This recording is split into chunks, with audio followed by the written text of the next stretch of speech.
What is up, everyone, and welcome to the first ever podcast episode of Tilt Talk. I am Bailey Candy, and alongside me is my co-host, good friend, and teammate, Miller Veach. Miller Veach, take it away, bud. So what's up, guys? Once again, welcome. We could not be happier to finally be starting this kick-ass podcast where we talk strictly about the lacrosse world and everything involved in it.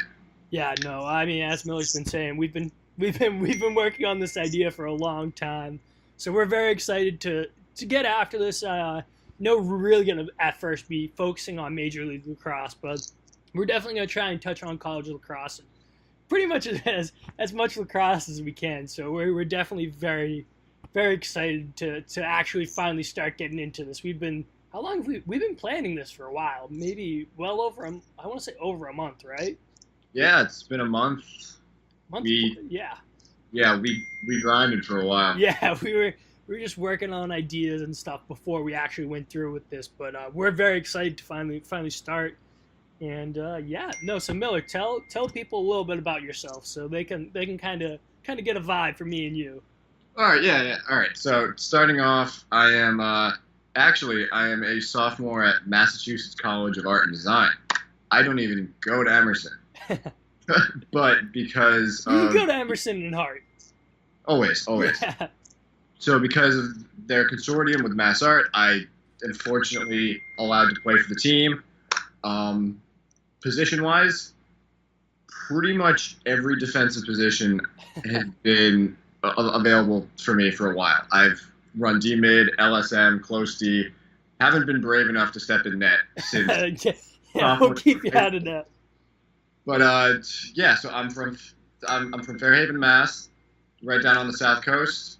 Been playing lacrosse since my freshman year of high school, and it's honestly been my life ever since then. Yeah, no, I mean, as you guys probably know, we've put it out there on Twitter, but me and Miller, I go to Emerson College. I actually go to Emerson. I'm a junior, rising junior. I play goalie for the Emerson lacrosse team, so Miller actually gets to defend me, so it's definitely a fun time. Junior journalism major. I've been playing since I was, I want to say once I stopped playing Little League baseball, which thank God. Yeah. I'm watching the Little League World Series and I love it, but like once you're done with Little League, it's just like it's not fun baseball wasn't fun for me anymore. I never really liked it to begin with, but I'm doing something I love now, and that's the sport of lacrosse. I was an intern at LSN this summer, so shout out to them. I'm still currently there, and I love it. It's awesome. It's been a great experience. But yeah, no, I play goalie, so definitely a little out there. So you're gonna hear probably some hot takes, but yeah, just finally really excited to get back into this. So since we're gonna start, we gotta talk about the MLL playoffs first. It was the first round. Like, me and you both agreed. We talked about this. It was destined to be Ohio and Denver. There was nothing stopping that. I don't know if you feel different. No, there was no question from about the midpoint in the season where you could just see those teams lining up. They took an easy lead record-wise, and they really never faltered since the halfway point through the season, and that was really what made it obvious. And I don't really think Rochester could have beat Denver, but I feel like Florida gave them a run for their money at some points in the game to start to dive into those. But yeah, I mean, I personally, I just don't know what I love John Galloway. I've loved John Galloway ever since he was at Syracuse, and he's one of those goalies who he can keep you in games. And I thought he played well, but I mean, Denver just. They went it's because of the rain delay. It was the thunder and lightning. I don't know what it is, but when there's a delay for Denver, they come out from the delay and just are a totally different team. It's incredible. They're unbelievable coming out of a delay. Well, I mean, you do have to give it to their coaching staff. They now have John Grant Jr. He ran the entire thing for them this year, and that was easily one of the deciding factors for that game. Yeah, I mean, when you got him and B.J. O'Hara, BJ O'Hare is like a coaching. Like I love BJ from just like some of the things you hear him say. He's a great coach, an absolutely amazing coach. I mean, if they won this year, that's 2 straight titles. Like that doesn't happen much in Major League Lacrosse. But I mean, that's 3 and 4 years. Yeah, that's, 3 and 4. Yeah, 3 and 4. It's a pretty good resume too.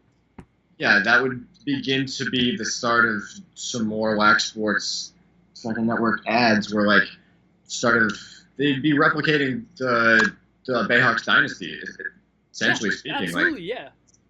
I mean, I think the first round games, I mean, we both kind of expected those results, but let's talk about the championship game, man. That was, just talking about that game, Ohio, right from the get-go, they looked like they were dominating that game. Denver looked kind of sloppy, but Denver then played really well, at least in my mind, I thought. And Jack Kelly was playing unbelievable. I pointed this out to you because I know you watched the game kind of again, and you watch it, and I wrote it down exactly when it happens, but if you look at the 6:14 mark in the third quarter, 6:14 left in the third quarter, Kelly makes an unbelievable save on Tom Schreiber. And you see it in the game. It shows the camera, and he's hobbling off after. Okay? Kelly had 8 saves and only allowed 6 goals at that point. Kelly, then from that point on, 2 saves the rest of the game. Allows 11 goals. That's the game changer right there. He didn't look right after that injury. I mean, like, everything just kind of went downhill. But I have to give a shout-out to Marcus Holman.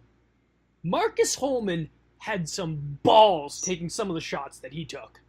He pulled up. If you saw the man-up goal, it's 12-12. That's a deep shot. You're literally just starting on the man-up, and he pulls trigger.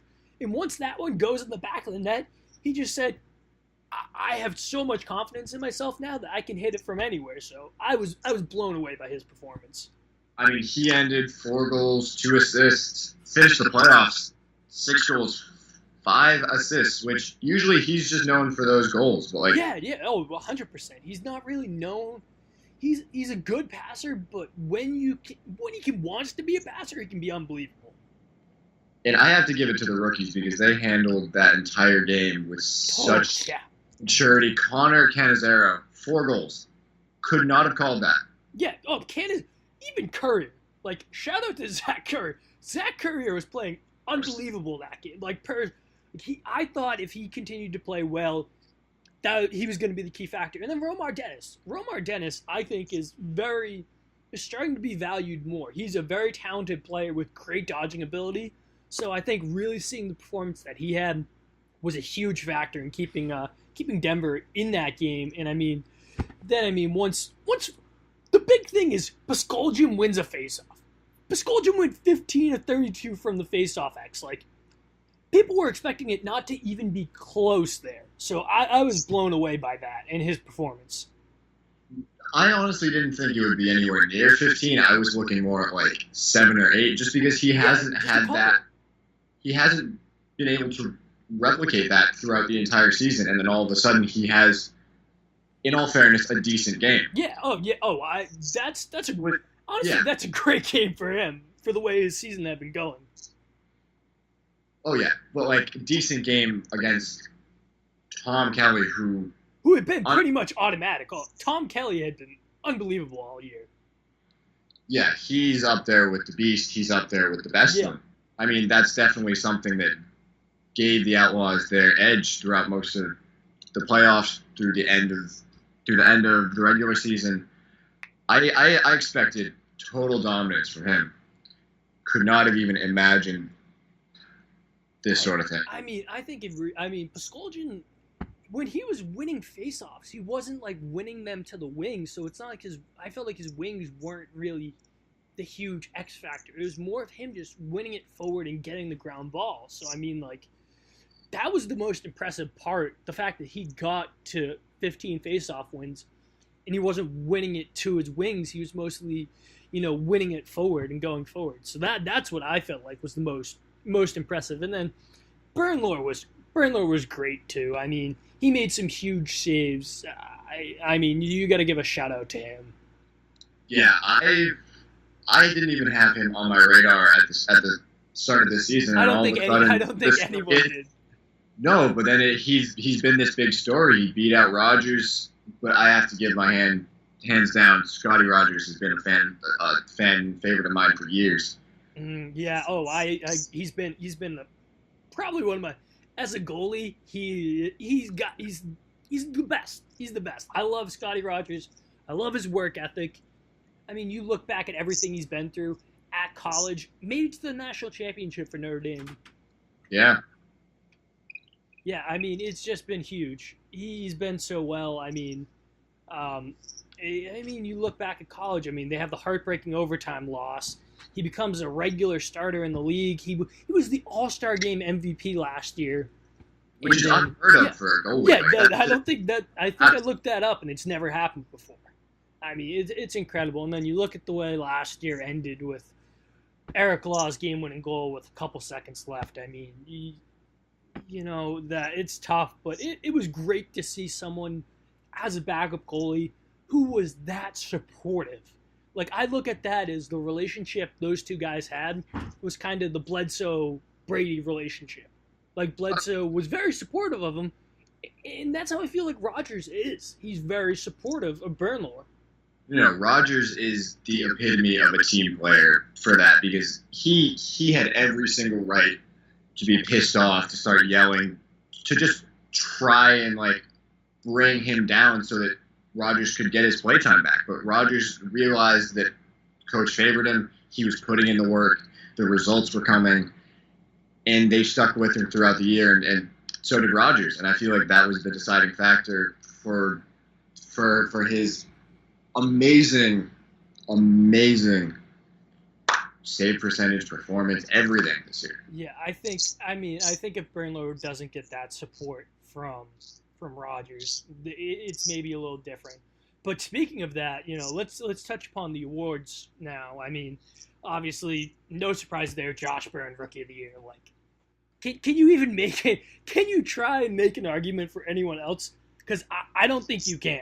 Like, I don't think you're legally allowed to make a case for anyone else for Rookie of the Year. He set the record for goals in his season for a rookie. Like, it's unheard of. Like, can you convince me it should have been anyone else?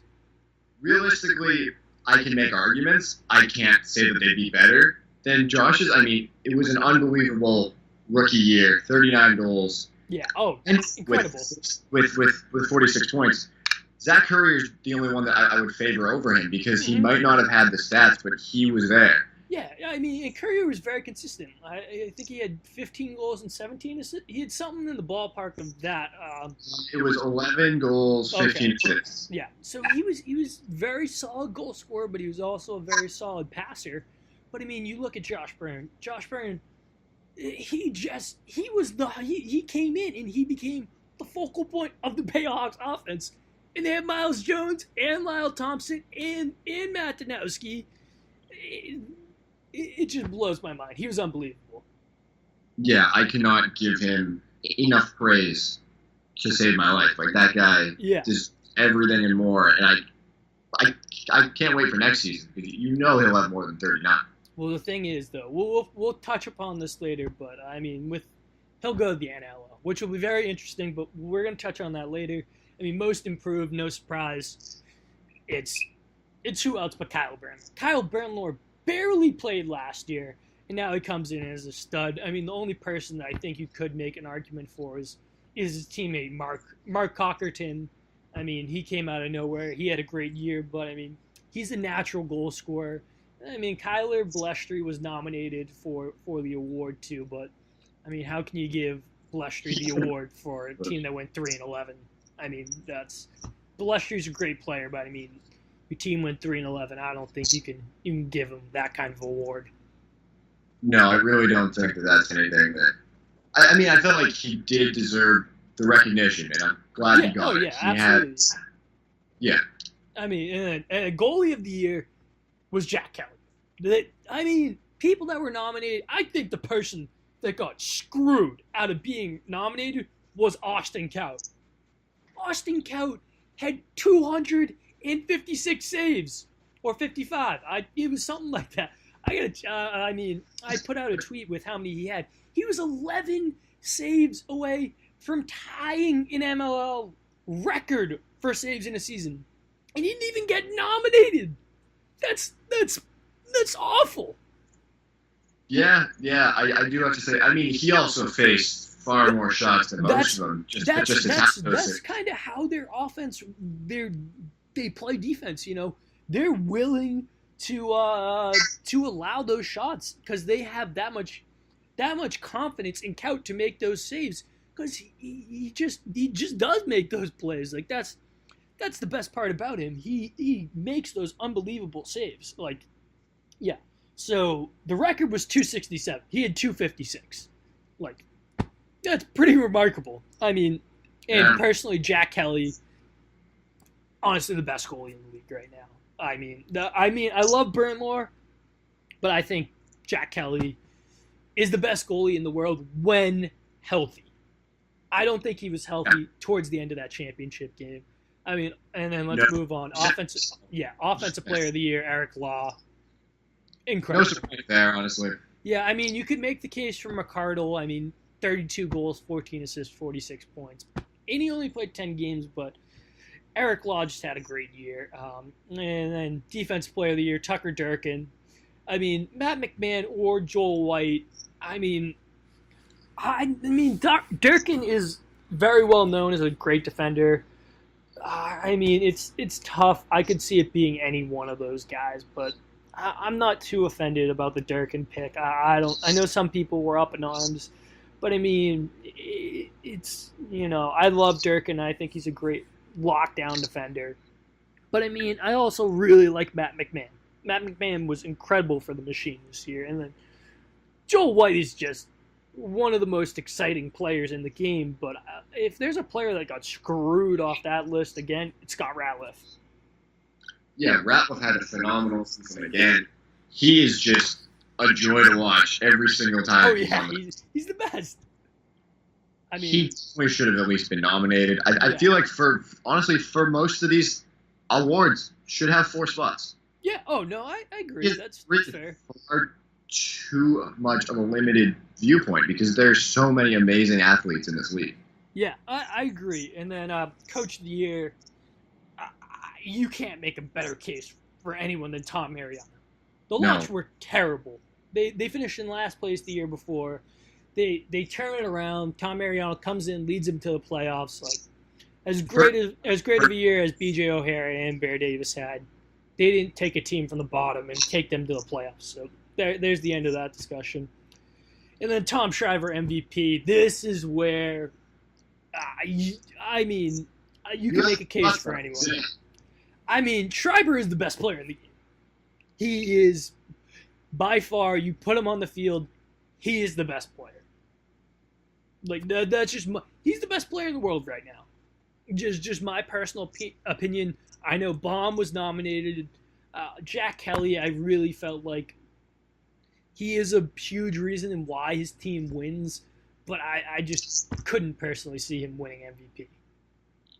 No, and I feel like it's a bit far to put him over Schreiber, over Baum. There certainly should have been people I feel like deserved it more than Jack Kelly to be on that short list. But I know you're talking about Eric Law. Yeah, certainly. He had a great year, always does. Schreiber, playing only 10 games. Yeah, that's the thing. I think that's weird. Doing what he did throughout the season, just being the man on the field that knows exactly what to do, coordinates the offense. You can't do better. You can't find better than him. Yeah, I mean, it's Baum, 31 goals, 19 assists, good for 52 points. I mean, that's incredible. I mean, Baum has an absolute cannon. And the one thing I know Chris Marshall is still over at LSN. I know he's still a little bitter that the Baum squad, because I know he's been Team Baum since Baum went on his tear this year. I know Peter Baum definitely not winning MVP. I was shocked when I found out that Baum wasn't MVP.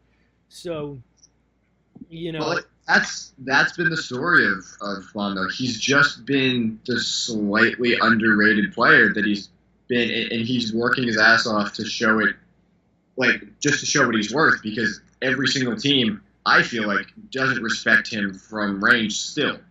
Oh, I've seen him put 2-pointers past every single goalie, and no one even wants to play him. No one respects the fact that he can do that and what he's capable of. well, I think the thing is with the Machine team, you got to figure out who you're gonna put on who, because I mean you got Holman, Cannizzaro, and then you got Baum and Schreiber up top in the midfield position.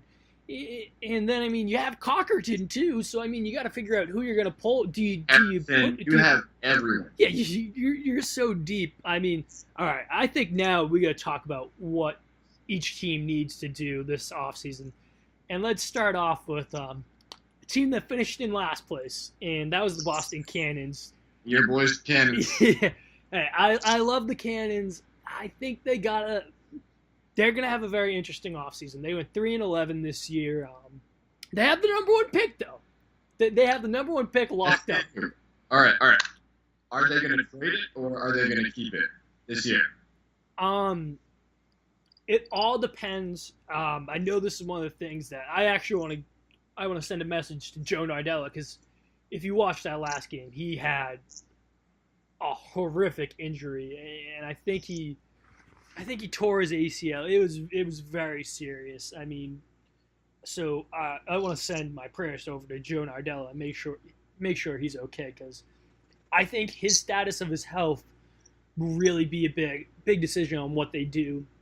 If Nardella is not ready by the time the season starts, I think they will take they're going to take Trevor Baptiste, and he will play for as long as they need him to play, and then they'll most likely move on from trade Baptiste. Kind of what you saw happen with Miles Jones when he was taken number one by Atlanta. That's what I think what they should do with the pick. Or if Nardella is supposed to be healthy by the year starts, trade that number one pick. I know who they should trade it to. They should ship that number one pick to New York and get. Personally, I'd love to see Rob Pennell. But I don't know if New York would do that. You'd have to toss in more. But it all depends on Nardella's health, what they do with the number one pick. There is no mind they should be taking anyone else but Trevor Baptiste. They shouldn't take. I don't even know if you consider taking anyone else but Baptiste. I say go for him just because of his value otherwise. Mm-hmm. Yeah. Because you can trade him, you can keep him, you can do anything with him just because. Can you imagine if they kept him? Player at the college level right now, working on his own game for the midfield. I know he's planning on playing box this summer, doing leagues to work on his game as a solid midfielder, but he is just all around going to be guaranteed number one pick next year. Yeah. I mean, can you imagine if the Cannons decided to just keep both Joe Nardella and Baptiste and trust them both all the time? Could you imagine being a team going up against that dynamic duo? That'd be terrifying. That is easily the most dominant face-off unit I've heard of. Yeah, like I don't think that would happen, but I'm just tossing it out there. I mean, you look at the Cannons too. Some of the question marks. I mean, they're old. Kevin Buchanan is old. Brody Merrill, who knows what's going to happen with him? I'm hearing Max Seabold's done. So that's what I've heard. I've heard some whisperings that he's done and he's retired. I mean, and then you look at it, I think Fiorito's done. I think Fiorito's gone. I mean, you look towards the end of the year, obviously the Cannons were looking to move on. They started playing Jack Murphy, who literally until this year had never appeared in a game. And they put him in. But that's also that was at the point where they knew they weren't going to make the playoffs. They were trying guys out because they do have one of the more aged teams. Oh yeah, they do. They have to figure out options. They have to utilize this draft to the best they can.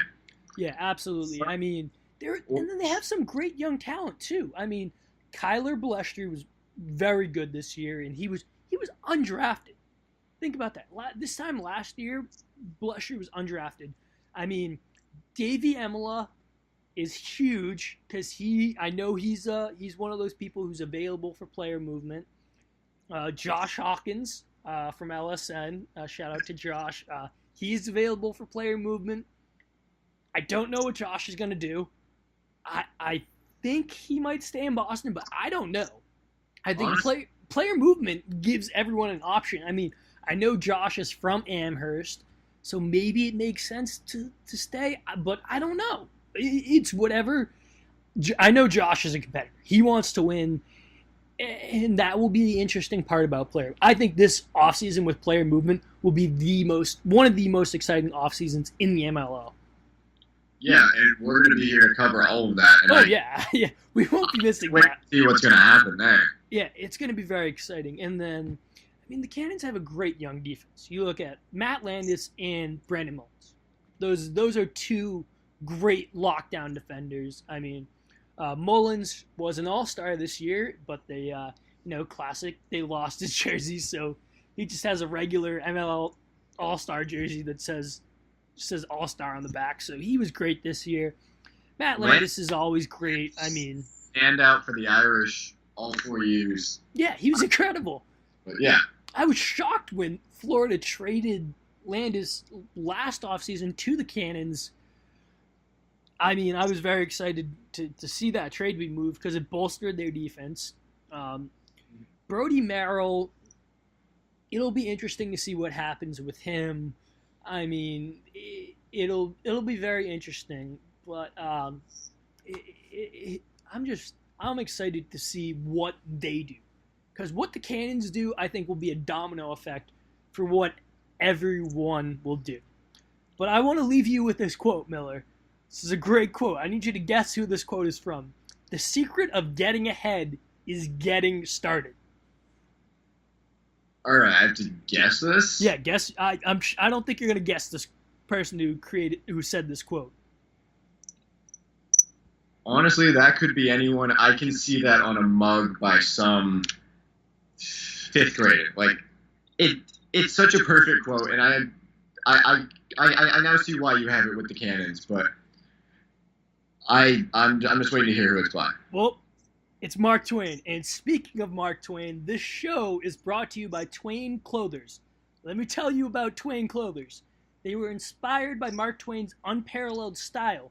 Twain Clothers strives to empower individuals to be original.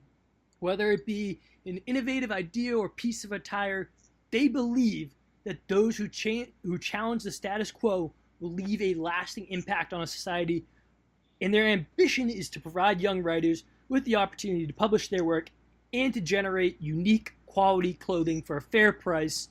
While fashion may be constantly changing, their belief is that ideas, originality, and creativity change the world, and they will always remain in style. And let me just tell you, the products that they make are incredible. I mean, they're cool modern-day Gatsby sweatshirts that they make. I've seen them. I've worn them every once in a while, a couple times, and they're unbelievable. And then they have these awesome, cool design shirts that fit amazingly. They're incredible. They're nice, comfy. And then, being a big hat guy that I am, Miller, I know you know that I'm a big hat guy. I'm always wearing a hat. They're Mark Twain-inspired hats. They're incredible, comfortable, and they just fit great. And they're nice. They're nice colors, So what we want you to do is we want you guys to go check them out. Go to twainclothers.com to check out all their products. They're all amazing.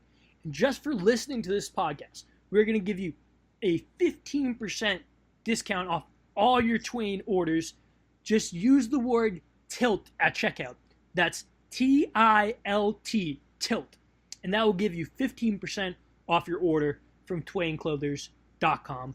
Go check them out. Make some great products. All right. Yeah. Now after that ad, let's move on. Next team we want to talk about is talk about the Atlanta Blaze. Right. You want to start off? Sure. 6-8 on the season. I can't believe that they didn't make the playoffs. I felt they deserved it this year. they have an entire team plays in the NLL. Unfortunately, they have the talent at attack. Midfield needs some work for sure, but like they have talent. It's just they need depth to follow that up because those guys cannot run all game. Yeah, I mean, they all play attack. I mean, they have the best. Let me just read to you the guys that they have offensively. They're all studs. Kevin Rice, all-star. James Pennell, all-star. Matt McCready's, all-star.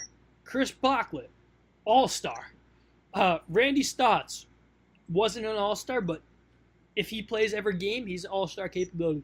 Stotts played in 7 games. He had 24 points. Mark Matthews, 6 games, had 20 points. Dylan Donahue, he just got moved to Atlanta this past offseason. Played in only 10 games, had 11 goals and 8 assists for 19 points. I mean, and then you have Scott Radliff.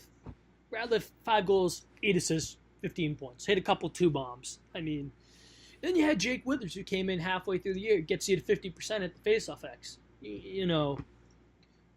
I mean, if they get those offensive guys to stick around and play full seasons in the MLL, that is the scariest thing. That team is terrifying.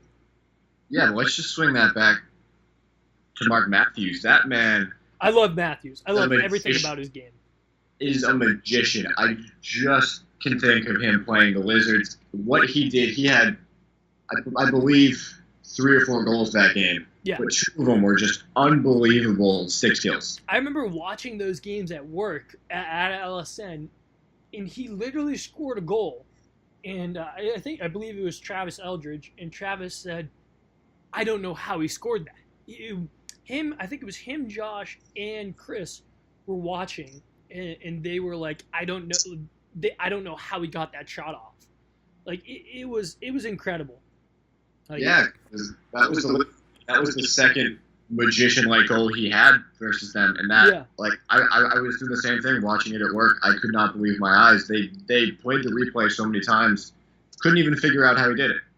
Yeah, I mean, that's the thing. If the Atlanta Blaze, if the MLL works out a way with the NLL to get everyone to play, to like make it so everyone's able to play both the MLL and the NLL, are able to not miss games.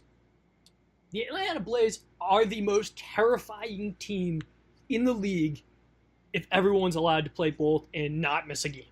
That team's terrifying.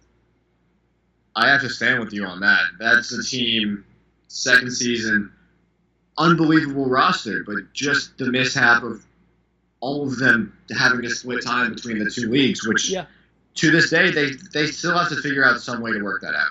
Yeah, and then, I think the question is, Gittleman was an all-star this year. I don't know if he's the answer in goal. I think he's a great player, but, I think he hasn't been the same player since that Jack Kelly goal. Yeah.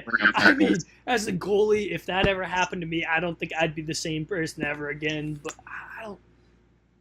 I don't know. I just felt like maybe something was a little off this year for him. I still think he was incredible. His best role was when he played for the Cannons in 2015, and he was pretty much splitting time. I thought that was his best time where he was playing a half and was playing great when he would play. No, and he started out the season. He started out the year on fire. Yeah, he was unbelievable. But then again, he also didn't have the team to back him up, so it was on him. Yeah, that's the thing. You also think about that. Atlanta doesn't have the strongest defensive unit. I know they have Ratliff, but one guy won't make the biggest difference. I think they need to work on getting a stronger defensive core, and that will help a lot more. Yeah, but I think with the entire unit as a whole, they have to work goalie up. They have to build their unit around a new goalie. I feel like they should keep Gittleman, but as a mentor, almost as a Scotty Rogers kind of role, where you have him, you have him as the guy, and you have at the time, the young backup goalie, you say, hey, watch how he does this. Watch what he does and learn from Adam. Yeah, I couldn't say it better. I feel like they need to have, same as the Cannons, they need to have a phenomenal draft.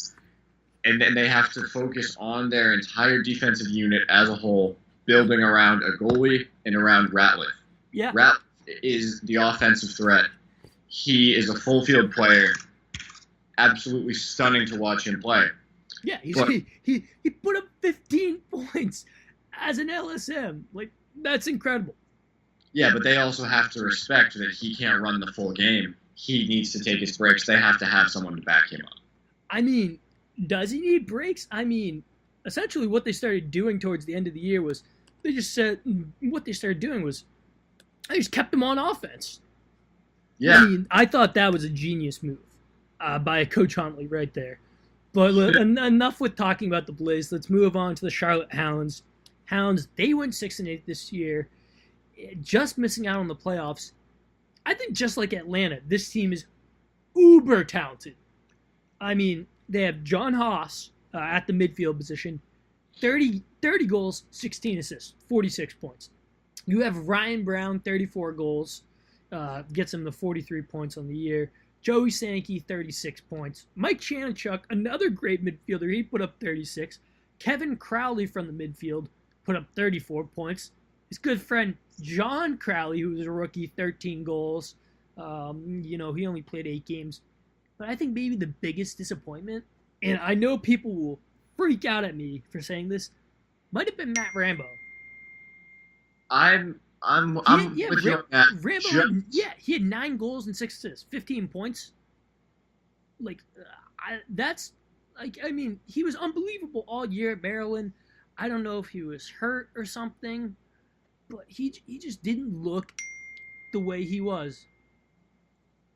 I'm with you. It's just I feel like he hasn't made the leap from college to pro yet because he's been in Ryan Brown's shadow.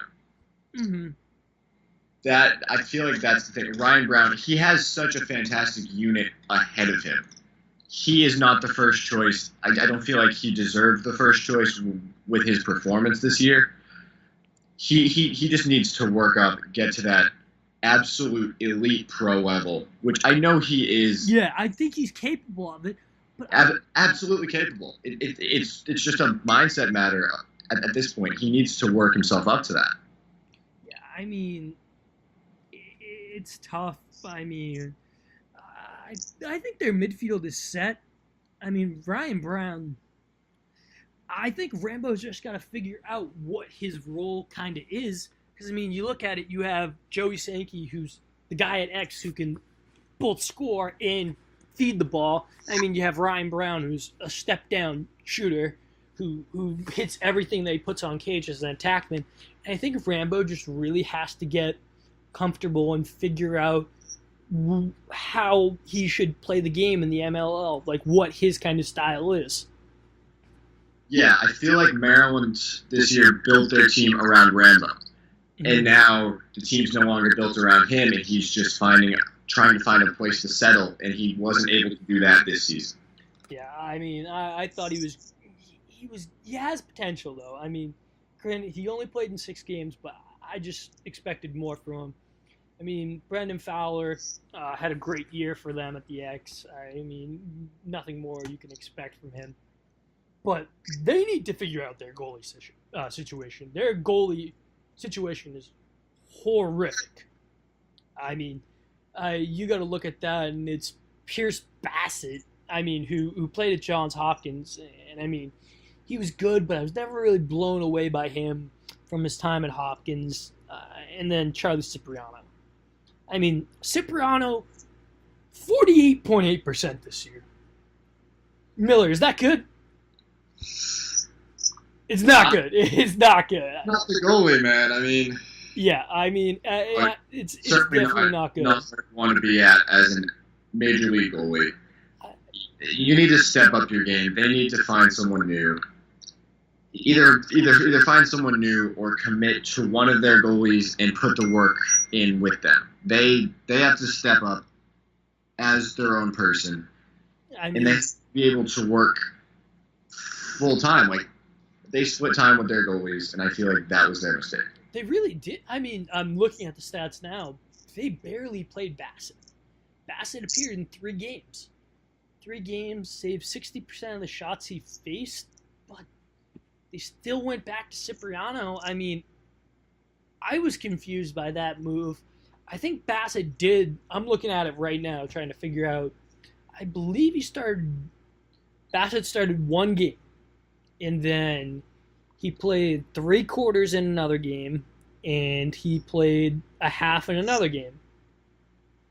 So, I mean, I don't know what the deal is. Maybe do they give Bassett the full-time job next year, or, do they just try and go a completely different way? I mean, I'm just trying to figure out how deep this upcoming goalie class is.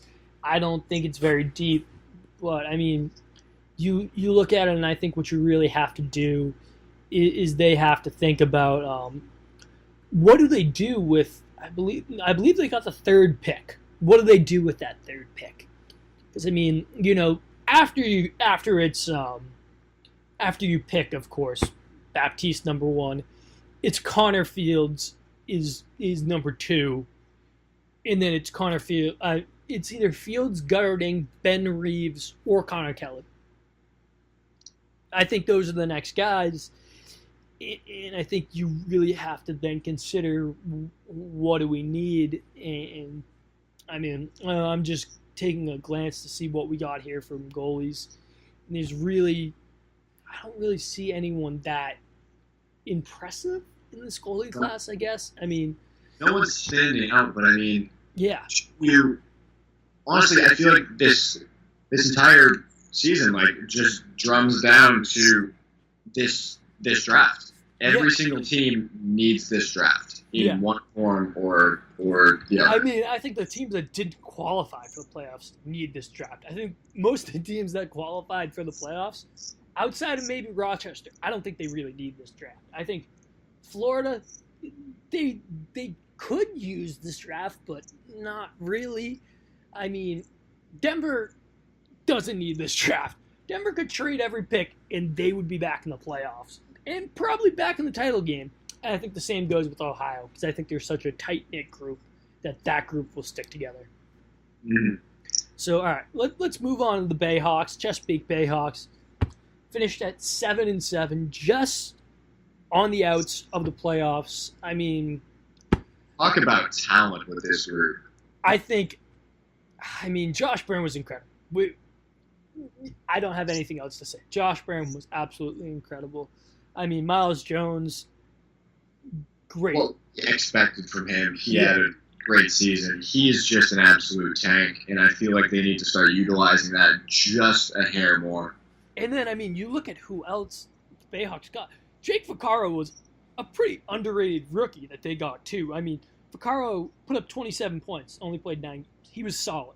I mean, but my question is it worth keeping Lyle Thompson? I mean, he had 29 points on the year, only played 6 games. He played 6 games. That is my question. Is it worth having him out there? Because, I mean, he's so talented, but if he's only going to play 6 games for you, is it worth it? Because, I mean, obviously something didn't work. Because you struggled when you had Byrne, Jones, Danowski, Thompson, and Vaccaro out there. That's just, from what I saw, I felt like they struggled at times with all of them out there. Yeah, it's a matter of just knowing how to split time with them, because they are their own player. They are, when Josh Byrne is out, when Miles Jones is out, when Thompson is out, they're the focal point. They're all shooters. And you can't split that up. Like, you can't put one on the right, one on the left, and have, say, like, Lyle just standing around, because you then draw the offense around one of those players. Like, you have to build your offense around a center, and you can't have 4 or 5 players being the center of that offense. I mean, personally, I know Chesapeake just traded for Lyle, and they gave up a good amount to get Lyle, but the NLL, the team the Georgia Swarm, they just won a title. And if you look at that roster is young. They will be in the title game every single year. And mark my words, for the next couple of years, they will be in it every single year. Is it worth getting Lyle for 6 games a year? Maybe a postseason run? I don't think it might not be worth that, in my opinion. I mean, Lyle was their move before they had Burn. They did not expect I don't think Burn they expected come out of nowhere to dominate their entire scoring. Yeah. And then the thing you got to keep in mind is Josh Byrne will be playing in the NLL. Josh Byrne will be the number 1 pick in the NLL draft. So I think that's already signed, sealed, delivered. He will be the number 1 pick in the NLL draft. Yeah, so now it's a matter of dealing with the start of the season without Byrne and Lyle.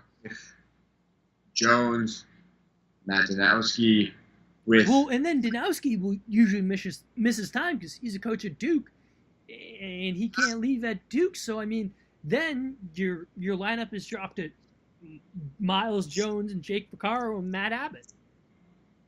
Yeah, they're definitely going to struggle the first couple of games next season.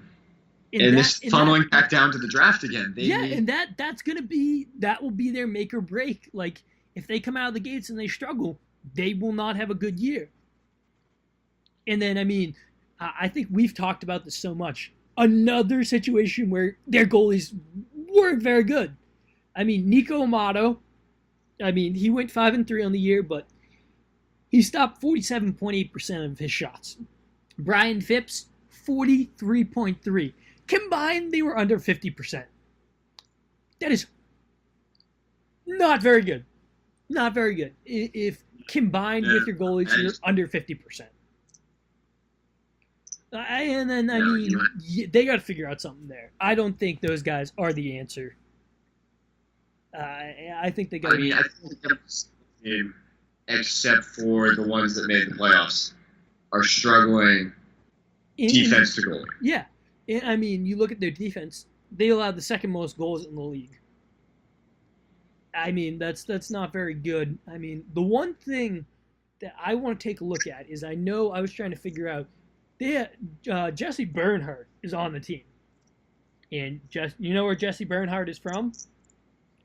Florida. I do not. He's from Florida.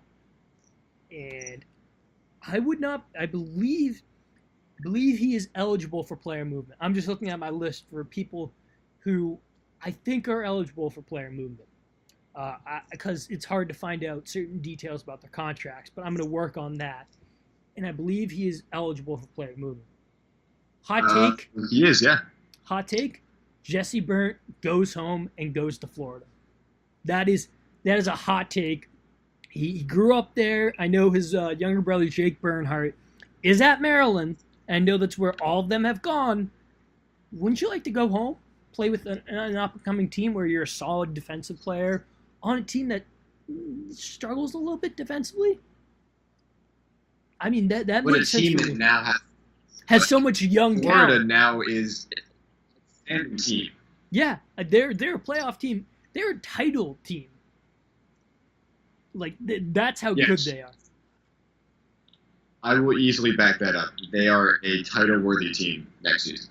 I mean, still looking at this, we haven't even talked about Miles Jones very much. I mean, I'm a fan of Miles Jones. I think he's very talented. I think they got to figure out a way to use him maybe a little more. Because, I mean, I just feel like he's not being used correctly. I don't know about you. I felt Jones was a little overhyped at the beginning of the season, just looking at the results from this season. Mm-hmm. Just looking at what he was capable of doing and what he ended up doing, they need to find a way to centralize and utilize Miles Jones where he's best. It's not a matter of putting him on the field 24/7. Yeah, no, you can't do that. But it's a matter of finding where he fits and just making it work. Mm-hmm. He is going to be their focal point for the start of next season. Yeah, he's gonna have to be, because essentially it's gonna be him and Ficarro out there running around with Matt Abbott. I mean, so they got to figure out something there. I think they're a team that they really got to figure out, of their core guys, maybe who they should keep, and maybe if they should make a big deal and let someone walk. Yeah. All right, let's move on to your team, a team that just missed out on the playoffs. And actually, wait, I can't believe we missed talking about this. When we talked about the Cannons, we did not talk about the trade. And I don't want to talk about the trade, but we're going to kind of have to talk about it here. There's been more than enough talk about that. Yeah, I mean... We have our own thoughts on it. We don't need to share them tonight. We can... Yeah, I mean, I still... Brian Splina, you are one sneaky guy. You are... I respect you for being able to pull off this. Brian... Just slip us a message. We won't tell anyone. Did you do it? Did you know? That's. I won't tell anyone. Just slide me a message. Did you do it?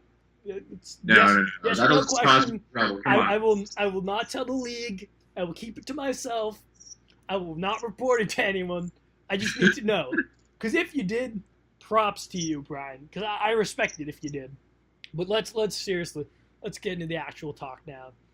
The Lizards go 7-7 with their super team. They're on paper they're super team. I don't want to hear that they're not a super team. Come on. No, I agree. I support this team. This has been my team for years, since I started watching the MLL. Mm-hmm. This team, it's unbelievable. They ended up at 500. 7-7. They were the most average super team. With arguably the best offensive unit in the game. Honestly, probably maybe the two best. Actually, no. I think Schreiber's passed. Actually, I think a lot of people have kind of passed Rabel. I still think Rabel's good, but I think he's no longer the best player in the league like he used to be. And I think one of his teammates in Rob Pannell has actually passed him too. I feel like that's a very position-oriented point of view, though. Rob Pannell. Yeah, I agree, but Schreiber is better, 100%. Schreiber is better because he has the youth. Rabel, yeah, I knew you were gonna pull the youth card. Okay. Rabel, for his age. Oh yeah, for his age, he's the best player. And his work ethic, phenomenal. He is one of the most consistent players in the game. You can count on him every single season to put upwards of 40 points. Okay, now this is a question I really want to ask you. Okay. My personal thoughts is the Beast retires. They don't make the playoffs with this super team. And the super team is Rob Pannell, Will Manny, Paul Rabel, Joe Walters. I consider Matt Gibson a part of this super team. Tommy Palisak, Kyle Hartzell, Joe Fletcher, Drew Adams in between the pipes, and then Joe Lacasio's a stud. And then you had Grenlian at the Beast. Now that he's retired, should they blow it up? I say yes. Blow it up. Go young. Build around. I say you pick one of those guys. Either a Pannell or I think you may have to send Rabel away. Because, he's old. I know he loves New York, but I think you could send him to Chesapeake, where he's from, the Baltimore area, and get something good for him. I say you maybe build around Lacasio, Pannell, or Manny, but I don't know. Will Manny has the option to walk in player movement. I think they should blow it up and build around young talent. They have a great young player in Ryan Walsh, who's been in the league for a couple of years, but rarely sees time because this New York team is so talented. Yeah, just to talk about these guys, this is one of those units where you don't understand why it's not clicking. Yeah, 100%. They have easily, as I just said before, one of the best units, and on their good days, they're unstoppable. They're the best units the league has ever seen. Honestly, that's honestly maybe one of the best units the league has ever seen. It might ever see. Yeah, like there is the argument for the Jayhawks team that was the best all around team, but this is the best offensive unit. Yeah. You cannot argue otherwise, I feel. Yeah, I don't think you can. Their sheer talent. Like, arguably should have made the playoffs. Pinnell missed 3 games with his injury. Yeah. That, I felt like, was the deciding factor just mid-season that should have pushed them those 1 or 2 wins higher. Yeah, I mean, I agree. I think if Pinnell plays, this is a different outcome. But, it's tough. I mean, so you've avoided the question. I need a yes or no answer. Would you blow it up? Do you blow it up? You're the GM. Do you blow it up, or do you go one last hurrah? I'm not blowing it up. I'm not. All right, and I'm not blowing it up because it's not the offense that needs help. It's their defense. I don't think their defense. I mean, they got Fletcher. Fletcher's a great defender, and you got Kyle Hartzell. I mean, I need to take. They have those. Yeah, they have 2 big names. Okay, I see where you're getting at. It's not the players; it's the coordination. And like watching those games, it's just small mishaps. Like it's just a matter of solidifying their defense, pull some new players, get some fresh faces in there, or even just focus on that entire defensive unit. Like this is a sport where if one player is off their game, the entire side of the field will suffer because of that. I mean, I agree. If your defense is off, it's gonna affect a lot. But actually, wait, I just wanted to do something. Yeah, okay. New York was middle of the pack in defense this year. I mean, they allowed 198 goals, which was the 4th highest, but that's right in the middle of the pack. So their defense wasn't horrendous. But no, I mean, it wasn't. It was just the middle of the pack defense. Personally, what I think they need to figure out is they need to figure out whose team this is, because they have so many star-studded players.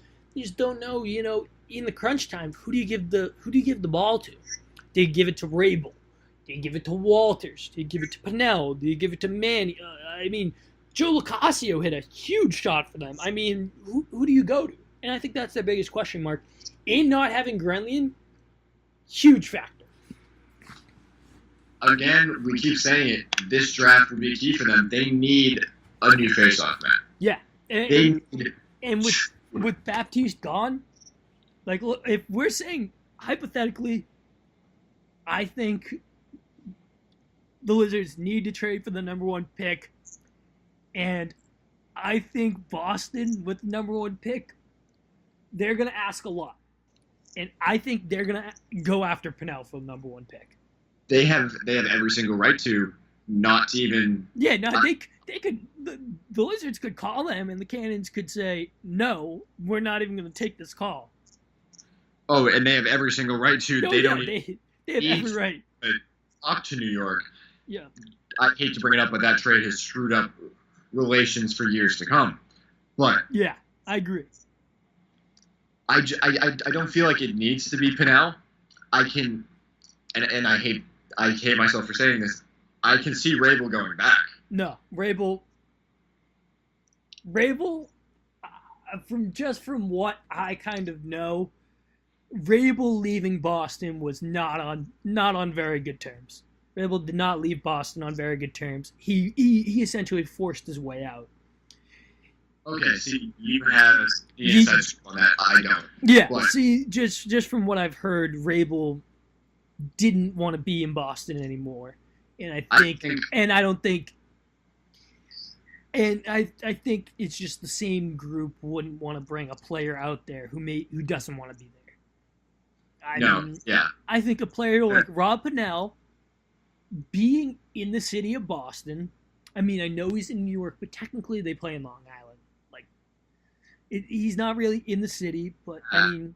Yeah, they play in Rochester, but I mean. Yeah, I mean, they technically are the New York Lizards, but they play in Long Island. I'm not going to protest that, but I think they should be the Long Island Lizards again, but that's a different subject. But I think if you look at it from Pinnell, I think you got to be open to going to Boston. No, I'm with you on that, but I can see them working off of Rob Pinnell because I know that he is their centerpiece at attack. That's what they built that around. I know Rabel is going to eventually step down there just because... Yeah, because he's getting older. He's kind of lost a step.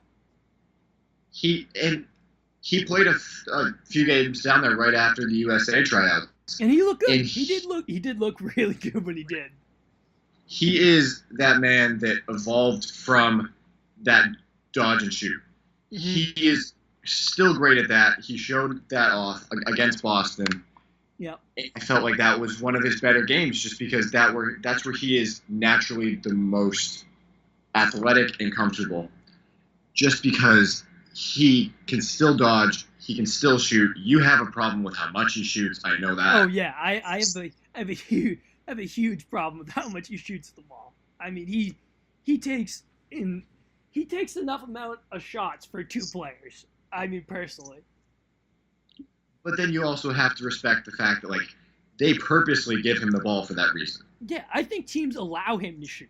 I think they say, we can let this guy shoot from all the way out here because we know he's going to fire it right at our goalie's stick.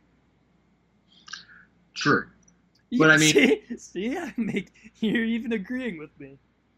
No, because they have to respect the fact that he can shoot. They're not going to waste their time playing up on him every single time.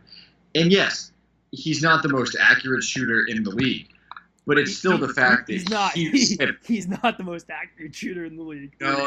Yeah, I know. You worked out your whole stat sheet. Oh, yeah. I got my whole stat line on how, he takes too many All right. Well, we got to move on. But I'm going to ask you one last question. Gun to your head, does Will Manny leave in player movement? Because he's eligible this year. He is eligible. I'm probably going to eat my words later, but I'm going to stand with the fact that he stays. I think he found his place in New York. Everyone took him in. They knew his situation leaving Boston, and they made sure that he wanted to be there. He still puts in time coaching in Utah. He's going to be back and forth for a while. Yep. But I feel like Manny could easily be the future of their super team.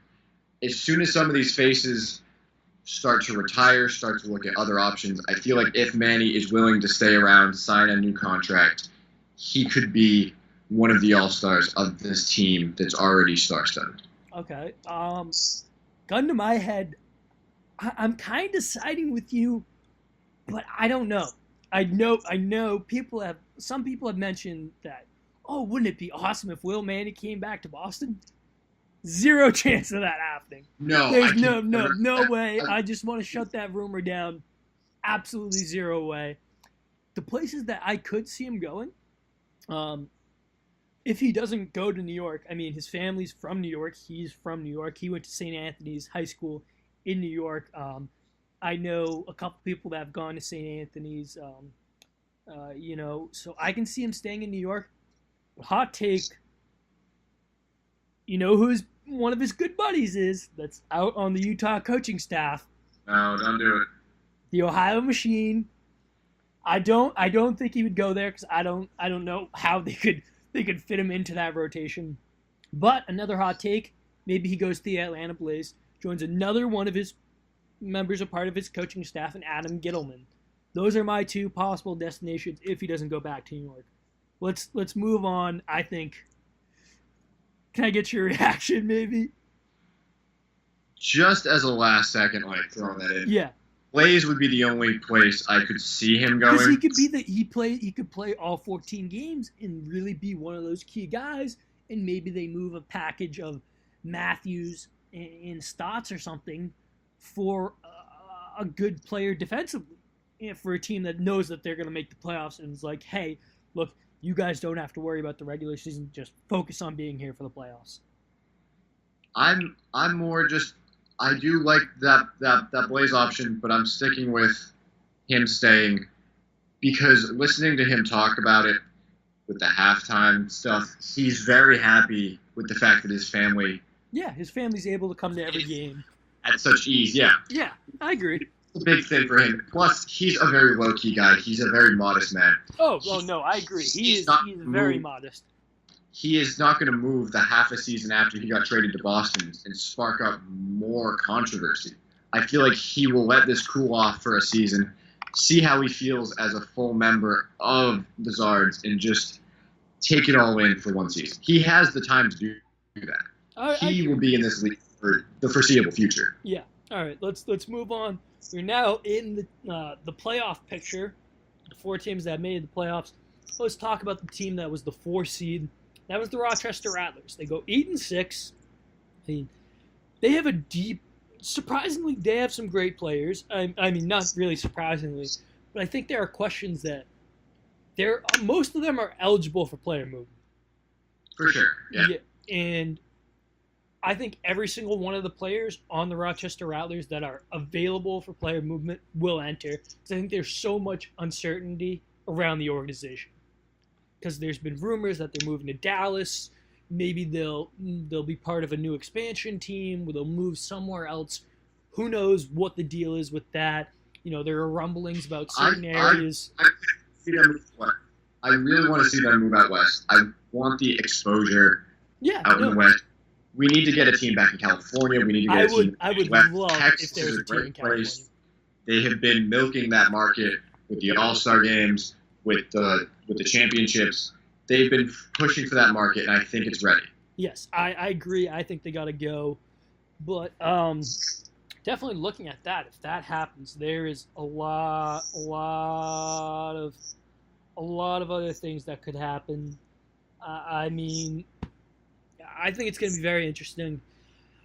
Just looking at their roster right now, I mean, Jordan Wolf's incredible, but he gets hurt every single year. He's just one of those guys that consistently gets hurt, but he is the star of the team when he's not. Oh, yeah. Phenomenal at Duke. Everyone knows him from that. Yeah. They were convinced that he wouldn't pan out just because he was so predictable. He had a single move. He's quick. He's small. He can dodge. He's evolved so much since joining the league. Yeah, no, I agree. He's unbelievable. So, I mean, there's no doubt in my mind here. I mean, Ned Crotty, I didn't even realize he's not really a goal scorer. He's more of a passer. 8 goals, 24 assists. I mean, Crotty had the same exact numbers playing for the Zards. Yeah, he's more of a passer. He's a feeder. He's a feeder. He always has been. With the Wizards, he was allowed to take more shots, but I feel like he's found his place. Yeah, he's essentially become more of a passer. Yeah, I mean, then you look at Jeremy Boltus. Boltus put up. Boltus may be the most offensive-minded guy.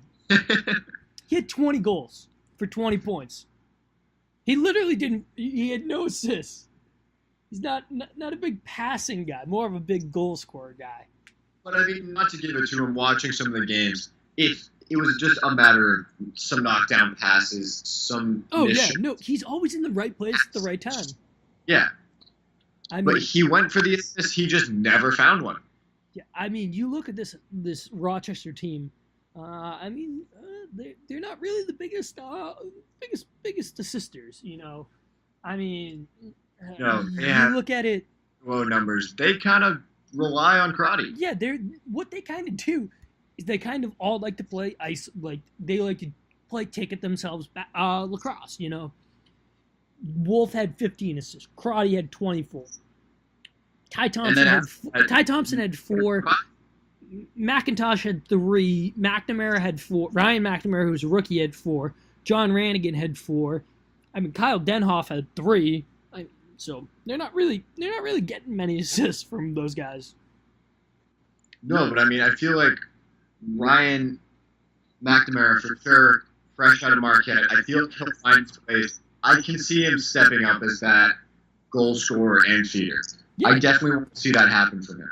Yeah, I mean, I think the guy that had maybe the best year for them was Drew Simino, who was their face-off guy.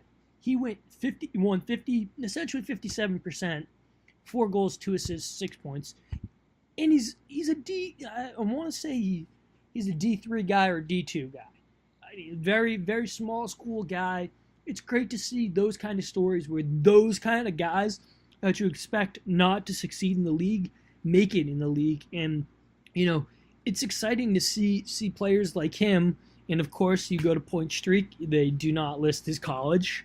Why would it? Like, I'm not actually, you know what? No, don't let me get started on Point Streak, Miller. No, I'm not going to let you. But yeah, because I could go on for a long time. Yeah, he went to Nazareth. So he was unbelievable face-off at a D3 school. So, I mean, he finally showed in the league that he's talented enough to play against the best players. And to consistently win. Like, yeah. 57% is no joke for a D3 face-off guy. Yeah, no, he was legit. That's unheard of. That's something that you expect from a guy that went to like a Greg Garinian or a Brendan Fowler, who both went to big-time D1 schools. Oh, for sure. I mean, this is something that I'm going to find very interesting is John Galloway, his situation. Because I know Galloway has drafted by Rochester. From that, I mean, he went to Syracuse in upstate New York. Most of this team is upstate New York guys. You look at Ty Thompson, went to Albany, upstate New York.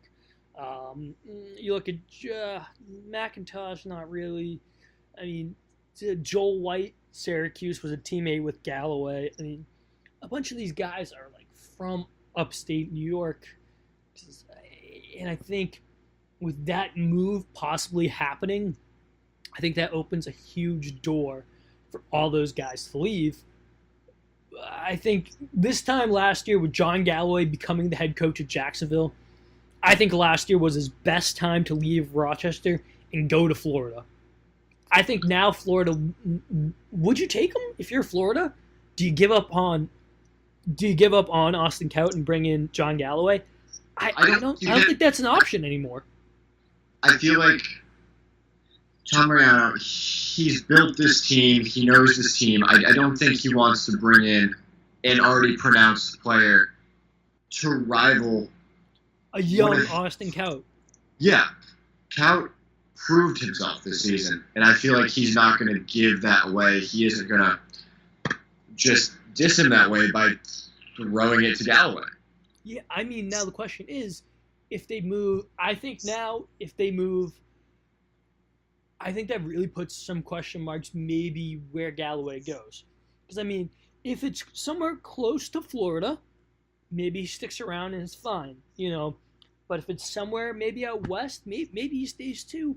I don't know. I think the real question mark is where the team is played or where they're placed. I mean, if they just stay in Rochester, that's awesome. I don't think he's leaving. But if the team is moved and they're put to somewhere where it's a little out of the way and where it would be hard for Galloway to go to an area and really recruit there, I think that's where Galloway maybe looks at another option in player movement. Yeah, and I think more consistent for most of these guys just because that's an entire organization moving. That isn't something that happens very often. These guys signed on expecting. You look back at the MLL, it has kind of happened a little often, but it's not too bad. To Rochester, not to any of those consistent teams. And Rochester's original team too. Yeah. They're an original 6 team. They did disappear for a little bit. They had I forget they weren't in the league. They were they just disappeared off the map for a couple of years. But just recently they came back up. I want to look at when exactly it was. I believe they were in the league from 2001 to 2005. And then I want to say they came back in 2010 or 2009 or 2010. They were in the league from 01 to 08. And then for 2 years they were not in the league. And they joined back in 2011. Yeah. And from that point on, they continued to be in the league, and I think it might be their time out. Yeah, which honestly for me didn't make sense because they won the championship in 08 and then it was the money, man. I think Rochester just wasn't creating enough money, and they wanted to go to maybe an area where they felt like could make more. And I just don't think there was an area.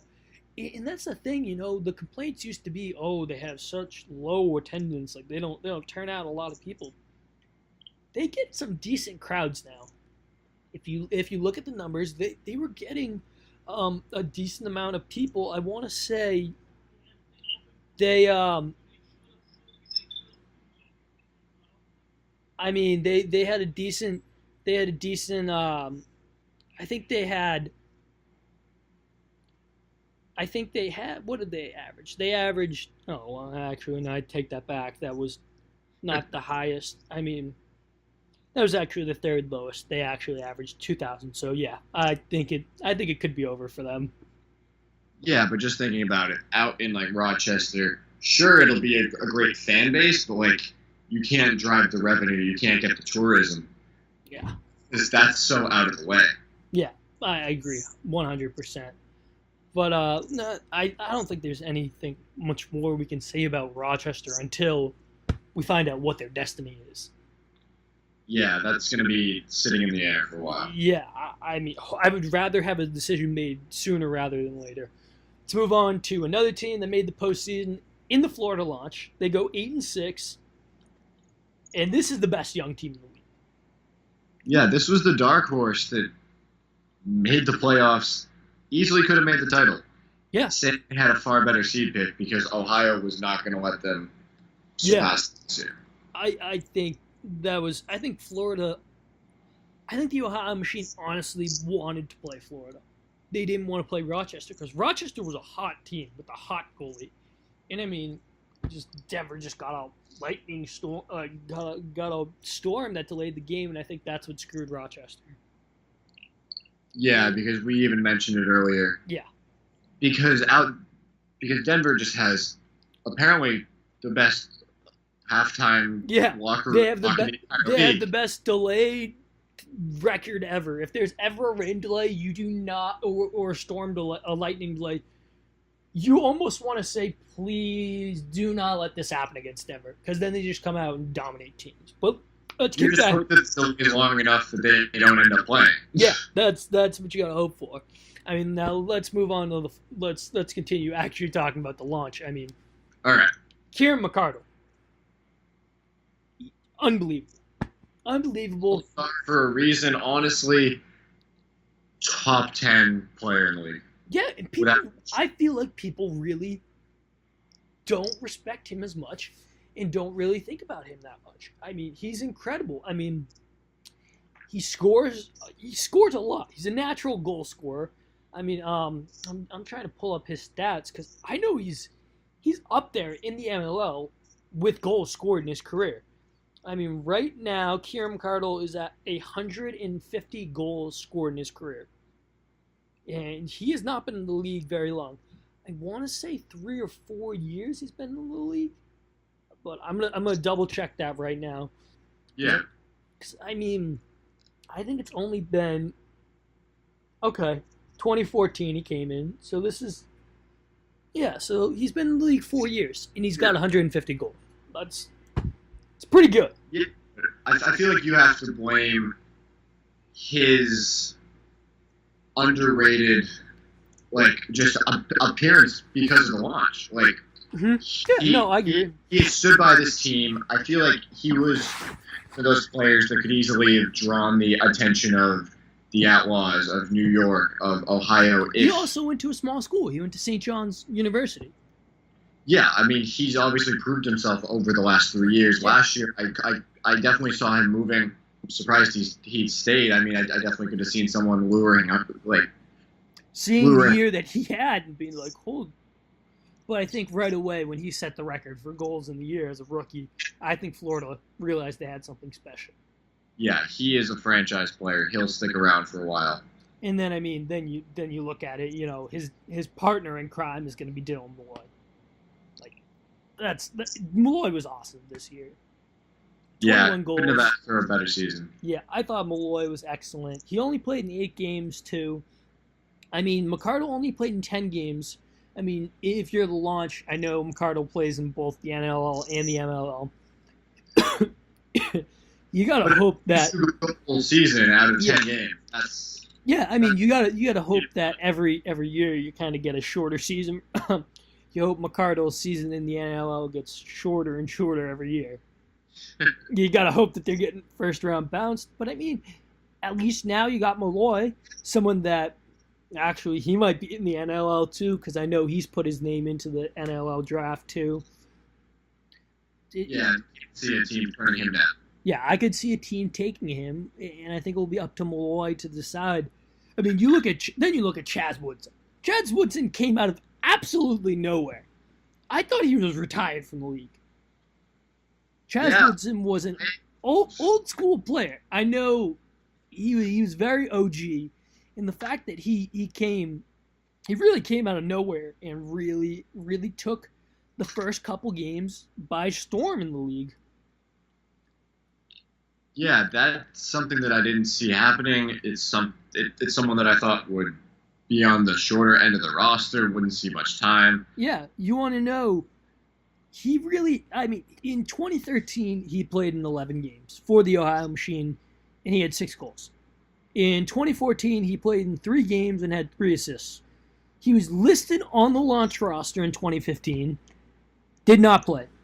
Wasn't listed on any roster in 2016. Somehow the launch find him in 2017 and are like, hey, Chaz, can you come out and run the first couple games for us? And he was unbelievable.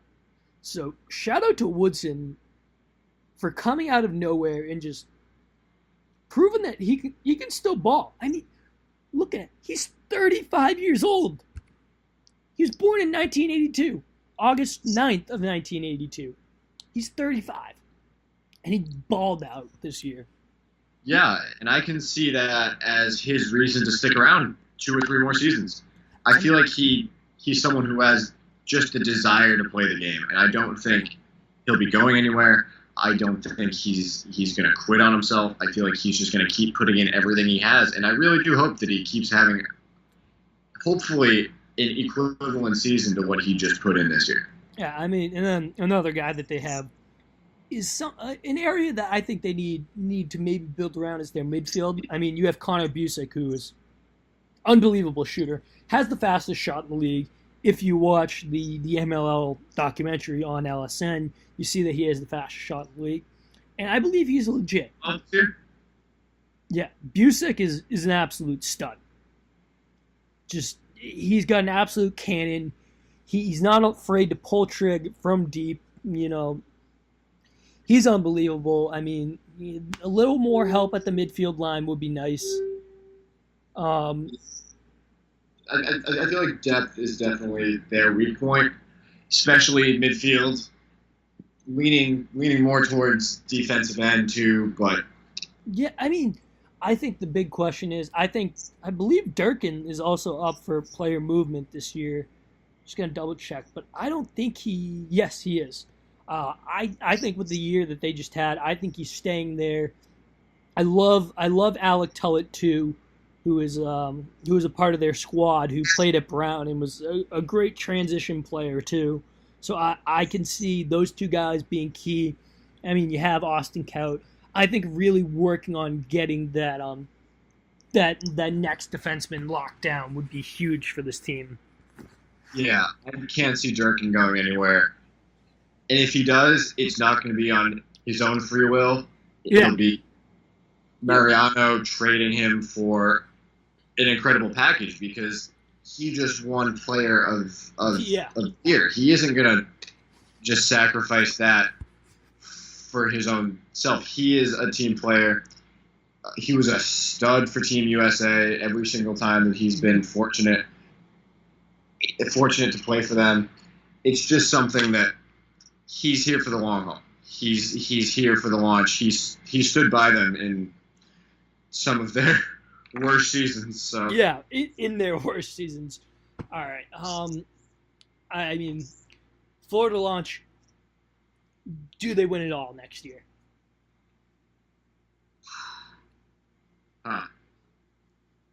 Or do they at least play for the title next year?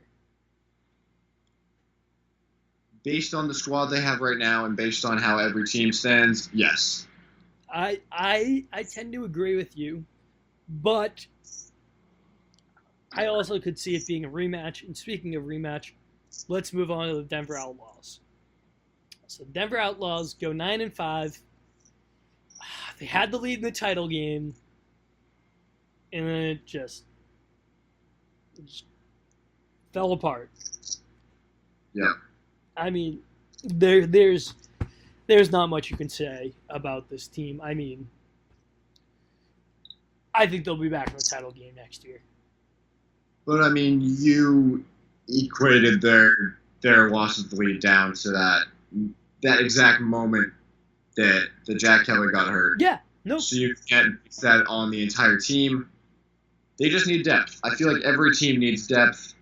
That I feel like they believe they have at the start of the season. And I think one of the key things is I think Thomas Kelly is their guy at the face-off X. Max Adler played a couple games when Thomas Kelly was hurt. I think Max Adler has some decent value. I think you maybe look to move him. Because, I mean, if Thomas Kelly's healthy, you got Zach Currier who can play both ways and take face-offs. He can do it all. So, I mean, maybe you look to move him. I know Zach Currier will miss a couple games with the MLL commitments next year. I mean, it'll be interesting. I mean, but I think the fact that the Outlaws have a team built around Eric Law, Matt Kavanaugh, Westberg, and then Jack Kelly, of course. I mean, yeah, that's a star-studded team. And I love Larkin Kemp's game. I mean, I know I just talked about how much I love Alex Tellett, but if you watch Larkin Kemp at his time at Brown, he was incredible. He was a threat offensively and just really did it all. So, I mean, I love his game, and I personally think if Jack Kelly's fully healthy, no doubt in my mind the Denver Outlaws are back in the title game next year. No, but I do feel like they need new faces on the defensive end. As you've written multiple times here, Bachlet is 31, Simon's 30. They have a season or two left in them at their peak performance. If not, this was their last season at their best. Well, the thing is, Matt Bachlet just got a job coaching in Denver. So I can't see him retiring anytime soon. I mean, I'm not saying he's going to retire. I'm just saying that these guys are definitely going to start seeing that they've had better. Maybe lose a step. Yeah, no, I agree 100%. I feel like there's not much more you could say about this team. I mean, I think just adding depth would be the biggest thing on this team. I mean, if it's depth at the midfield or it's depth defensively, I think they need that. I mean, is there anything else you really see them needing help in? Honestly, no. I feel like they just need to start cementing a future for their defense, build it around Kelly, build it around the guys you have, but just find backups for them that will eventually be able to step up and take their place when they need to. All right. I think that was a good conversation. Let's move on to the now MLL champions, the 9-5 Ohio Machines. Scotty Rogers right now is somewhere partying it up. I hope he has the trophy. I mean, Miller, give me your take on the Machine. I feel this was a team that deserved it last season. We mentioned it a few times. The rain delay really, really messed up their entire game plan. They had the lead going into the half. They had the momentum. Had a huge lead before the delay. I mean, they're one Peter Baum injury away from winning it again. Yeah. I mean, but the entire talking point this entire season, they need a Fogo. That is essential to their game. They need someone. They need someone at the face-off X. I mean, I love Biscoldian didn't score a goal all regular season, and he comes into the playoffs. He's like, I think I'm going to turn into a goal scorer. He scores a goal against Florida, and he scores the biggest goal in the championship game to tie it up at 12 apiece. Like, it's insane. I think the key question is, can this Machine team get better? And my hot take is yes. I mean, you look at it, they still own the rights to a very well-known lacrosse player who took the year off. Do you know what his name is? They still own the rights to Steele Stanwyck. That is true. I completely forgotten about that. See? And the crazy thing is, you forget about this, Stanwyck put up 7 points in last year's championship game, and they lost. They replaced them with Cannizzaro, essentially, and they win a title. So I think Stanwyck, you got to ship him on his way. You say, hey, Steele, we appreciate your previous time here in Ohio, but you chose not to play this year, so bye-bye. And you get value for him because people know how successful he's been in the league. Oh yeah, and I feel like they found the man to take his place. Yeah. They literally gave Cannizzaro his number, too. Oh yeah, talk about it. Being Denver's quarterback, being an absolute stud there, dominating the game, and now being able to play with arguably the best all-around team in the league, finding his place early on, putting up 4 points in the championship game, his first season. Yeah, incredible. This is a guy that you know will carry on, just getting better every single season. Only having 19 goals in 7 games, that's almost unheard of for a rookie that ends up playing in the championship. Yeah, he was incredible. I mean, he had 7 goals. He had 7 goals in the postseason. I mean, that's pretty spot on, amazing. But I mean, if you just look at this group, they're offensively. You talk about how great the New York offense was. I don't think you can find a better team offensively than the Machine. You have Peter Baum, MVP candidate, running out there at the midfield. Marcus Holman, MVP of the championship game. Mark Cockerton, almost could have been considered a candidate for comeback player, most improved. Tommy Schreiber, also out there, 2-time MVP, one of 2 guys to ever win the MVP twice. The other one, John Grant Jr. Jake Bernhardt out there running at the midfield. Connor Cannizzaro is out there at attack. And you have a veteran, Kyle Harrison, running out there at midfield. You know, that's a solid core of guys right there. Oh yeah, I'm standing with you on that. It's, for me, the difference between New York and the Machine are the fact that these Ohio players are a cohesive unit. And they've played together, too. New York, I love them to death. It's just, there's so much hype about them. They just can't make it work. I honestly think people need to say the Machine are a super team. No. I feel like they absolutely are. Yeah, but it's like a very low-key super team. They don't have the brand name players. They don't have the Rabel, the Pinnell, the Walters. I agree. They should. They should have those brand name players now. And I think they slowly are getting those brand name players. But I feel like the brands are finding them, which is probably the best part. Yeah. Rabel, the face of Warrior. Pinnell, the face of Brine. They are arguably 2 of the most iconic players to ever play the game in this modern era, simply because their social media presence and whatnot. But these guys live and breathe the game, I feel like, on a more basic level than Pinnell and Rabel. They're there to play. They're not forcing their own brands. They're there to win games. They're there to win championships. Schreiber, NLL, MLL, puts in work all around. I've never seen this guy take a compliment. Like, he's one of the most modest people I've ever seen. Yeah, I mean, I agree. I mean, they are They are very, very, very great. I mean, Schreiber is the best guy. I mean, Schreiber is just you can't beat anything better than Schreiber. You know, I don't know if I don't think you watched the post game interview with him. Him talking about winning a title, he literally says, "I love this game. There's nothing I'd rather do than play lacrosse." Because I mean, I think someone's gonna scoop him up.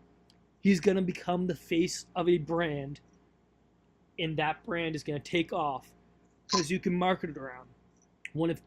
He's one of two MVPs to ever win the MVP twice. And honestly, he could win it again next year. Not only would he be the first person in the league to ever win it 3 times, he'd be probably the first and only MVP to win it 3 straight years in a row. That's how confident I am in Schreiber possibly winning MVP again. Like, I have very, very strong confidence in him. I mean, the Fogo position really seems to be the only place that they need help in. I mean, you look at the Faceless Men, and I know it's that nickname is starting to piss people off because they're no longer faceless now. Everyone knows their names. Waldack, Place, Carolinus, McMahon, Noon, and Nick Fields. Nick Fields, very low-key one. I think people kind of ignore him in that group. But I think their biggest question is with goalie. I mean, you got, obviously, Bernlohr's the starter. Bernlohr's the guy of the future. What does Scotty Rogers do? Does he stay there and be the backup? I can see him working his ass off to reclaim that starting spot. But after this season and after the performance that Kyle Bernlohr put in, I don't know what's going to happen. I feel like this is going to be an very, very end-of-the-wire call. Scotty Rogers could easily be traded mid-season. Could see that happening. I know he's good friends with Rabel. I can see him going to New York. Adams needs to move on at some point. I don't think it's time to get rid of Adams yet, personally. Yeah, I think I have the perfect. I have the perfect 2 landing spots for Scotty Rogers. But continue. I'll tell you them after. You continue your point. It's simply just the fact that Bernlohr has earned his spot without question. Yeah. He, 3 games in, taking that spot, taking the machine all the way to the championship and winning, putting up a outstanding performance in every single category. Yeah. No, I agree. I think he was. No. Sorry, I keep interrupting you. That's my bad. No. Go ahead. No, I think it's Bernlohr's job to lose. Like it's Bernlohr's job. But first, let's talk about that. Takes some balls by Bear Davis to make that switch. Can we just both agree on that? Oh, absolutely. I could not have imagined Scotty Rogers ever losing that position. Yeah, and can you imagine if Bernlohr went out and struggled there? Bear Davis, if they struggle, he loses that locker room. And yeah. I don't think they win the title, and I think that is the biggest factor. But I think that's huge. Yeah, continue your point. I'm sorry for interrupting you multiple times so far. No, I'm past that by now. Don't worry about it. All right, so yeah, continue your point. I feel like Scotty Rogers, I just like the connection he and Paul Rabel have. It's not going to happen, at least not next year, but I want to see him at New York. I mean, it could happen. He is available for player movement this year. And I think because he won a title. Yeah. That could be a reason why. Yeah. Adams isn't ready to move. I give him another season at most, honestly. He was all-around best goalie 2015, the year they won, the year they cleaned house. But I feel like he's definitely starting to falter, at least not at his peak performance right now. Mm-hmm. No, I agree. I think the places... Oh, no. I jumped the gun again. Continue. I feel like he knows that, and he's working his best to not let it happen. But I definitely feel like this is something that the Wizards are thinking about. He's thinking about what's his future. Mm-hmm. Where are the Wizards going to look? And Scotty Rogers needs to keep his mind open. I know he loves the machine. He loves this team.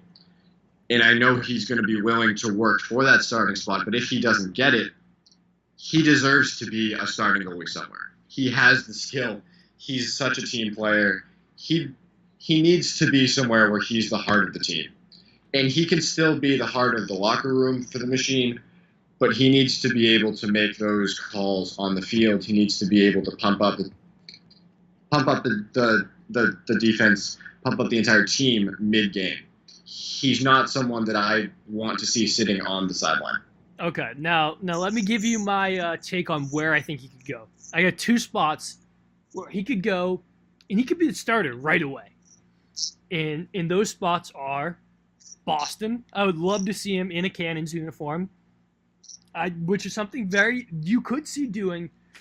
But I think the realistic option is going to the Jayhawks. I believe he's from the Baltimore area. I believe he works with Calvert Hall, or he works with one of those MIAA schools. He does a lot of work with them. I could see him going to the Jayhawks and, just becoming a factor there. Because if he goes to Chesapeake, he's their guy.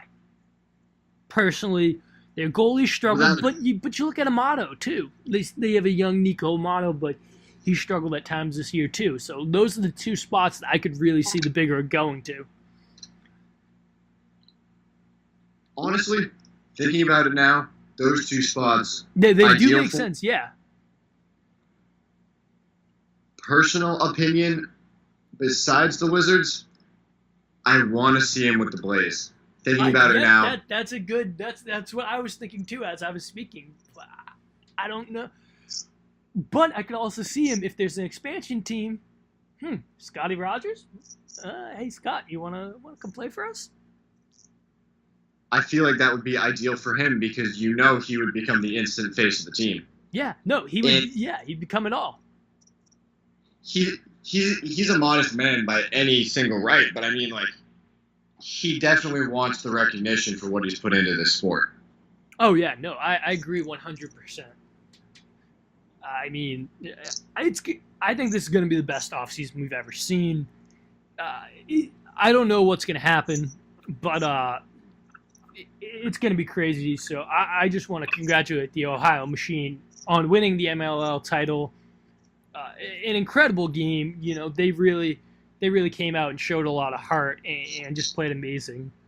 I think that's gonna do it here for episode 1 for us of Tilt Talk. I mean, I don't know about you. Very excited that we're done with episode 1, and I think this is gonna be maybe one of the best times to start an MLL podcast because there's so much stuff that's gonna happen in the league. Possible expansion, possible movement of teams. The fact that now we have like a free agency. It's going to be a crazy offseason. I don't know if it's going to be NBA offseason worthy, but it's going to be a crazy offseason. Oh, certainly. Yeah, I'm very excited, but that's going to do it here for episode 1 of Tilt Talk. I'm Bailey Kennedy. Alongside me is my co-host, Miller Veach. Please subscribe, leave us comments, any feedback possible. You can also follow us on Twitter at Tilt Talk. Miller, you got anything to add? Oh yeah, follow us on Twitter at Tilt Talk, like Bailey just said. We have an email, tilttalk1518@gmail.com. Yep. Feel free to send in reviews, questions, things you'd like to see us do. Yeah, talk about anything. We're open to absolutely anything. Yeah. Starting out fresh. We need things to talk about, waiting for the draft. It's going to be a very, very exciting time. I think we're going to try and get some people on. I know we've gotten in touch with Greg Grillian, so I think we could get the Beast on to talk a little bit about, his great ride. I mean, I can't believe we let off that without saying congratulations to Greg on a great experience. So, Greg, if you're listening, go all the way to the end, and we give you a huge shout out there. Yeah, absolutely outstanding season. Could not be happier for you. Congratulations in every single regard, with your son, with your career, with the Face-Off Academy, everything. Yeah, it's been incredible. So, I mean, shout out to him for maintaining such a high level for so long, like at such a difficult position too. He's been unbelievable. So thank you. I know we've been in talks with Greg Grenlian. I know Josh. I think I could get Josh. I could work on Josh at work. I only got a week left, but I'm sure I can work on him and possibly get him to come on. Maybe get Chris Marshall too. So I'm giving Chris Marshall some big pub right here. Just trying to getting those guys who really love talking the sport. And I think we could honestly get some of the guys on. I mean, I think we got a great deal going for us, and I'm very excited, and I know Miller is too. But once again, go check out. You saw our ad earlier, TwainClothers.com. They are our first sponsor ever. They're sponsoring the show, so go check out their website. And if you use the promo code at the checkout, TILT, that's TILT at the checkout, that'll get you 15% off all your orders there. Thank you so much for tuning in, and have a wonderful rest of your day.